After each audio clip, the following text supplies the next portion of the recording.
আসসালামু আলাইকুম। Hello viewer, আশা করি সবাই ভালো আছেন। আজকের ভিডিও বিষয়বস্তু একটা আপনার 4EC কম্প্রেসার।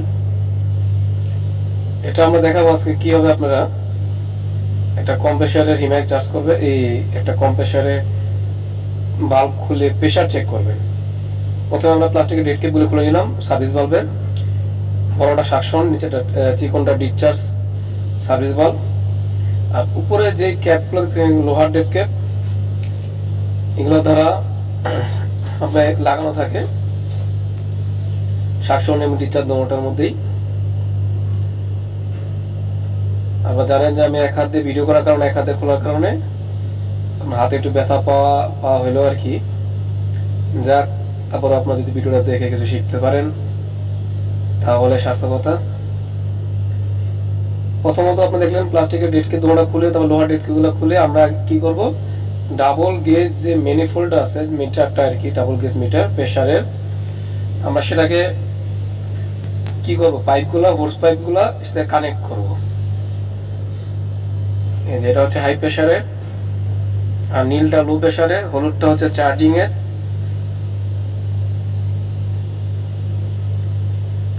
অনেকে অনেক সময় জিজ্ঞাসা রাখেন যে আমরা প্রেসার চেক করতে পারি না, আর সিস্টেমটা কিন্তু আমাদের এখনো বন্ধ আছে ইউনিটটা।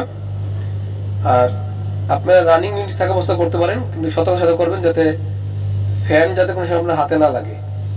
কারণ জানেন যে আউটডোর ইউনিটে ফ্যান থাকে, কন্ডেন্সার ফ্যান, এটা হোক আপনার গাড়ি বা কোল্ড স্টোরেজের ক্ষেত্রে।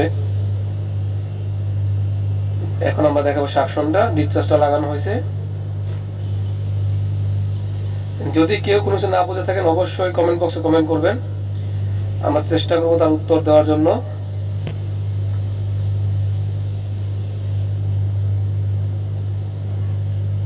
পাইপ সম্পূর্ণ লাগানো হয়ে গেলে হোর্স পাইপ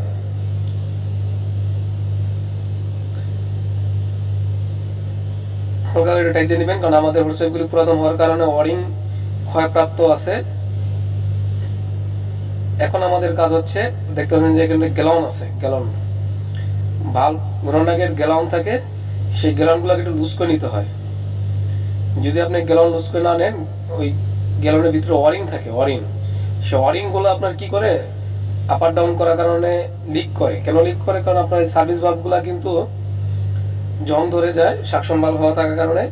তখন জংটা যখন আপনার ওয়ারিং ভিতরে যাওয়া আসা করে তখন এখান দিয়ে লিকেজ হয়। লিকেজ হওয়ার কারণে হিমাক বের হয়ে যায়। হাতে দেখলাম র্যাচেট, আমরা র্যাচেট ব্যবহার করে থাকি সাকশন এবং ডিসচার্জ বাল্ব খোলার জন্য। 6 ইঞ্চি অনেক সময় স্লিপ করলে বাল্বটা আপনার নষ্ট হয়ে যেতে পারে, সেই ক্ষেত্রে আমরা 6 ইঞ্চি ব্যবহার করি না।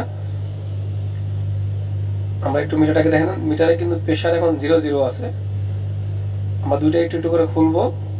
দেখেন বাল্ব যেইভাবে থাকুক না কেন তার ডান দিকে এক পেস ঘুরাইতে হবে, ডান দিকে। ডিসচার্জ ঘুরাইলাম, অলরেডি 20 PSI দেখাচ্ছে, এটা কিন্তু স্ট্যান্ডিং প্রেশার। আমি আগেই করলাম ইউনিট কিন্তু আপনার বন্ধ আছে, আপনাকে বুঝতে হবে ইউনিট বন্ধ। ডিসচার্জটা করলাম, এখন সাকশন অনেক টাইট, কারণ জং ধরে যখন টাইট টাইট হয়ে যায়। সাকশনটা আছে একবার, প্রায় 15 PSI।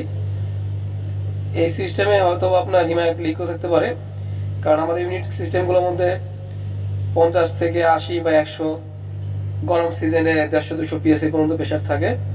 স্ট্যান্ড বাই 100 থাকে। দেখতে সিস্টেমটা কিন্তু আমাদের বন্ধ, ইউনিটটা বন্ধ, ফ্যান বন্ধ, রিসিভার আছে, ফিল্টার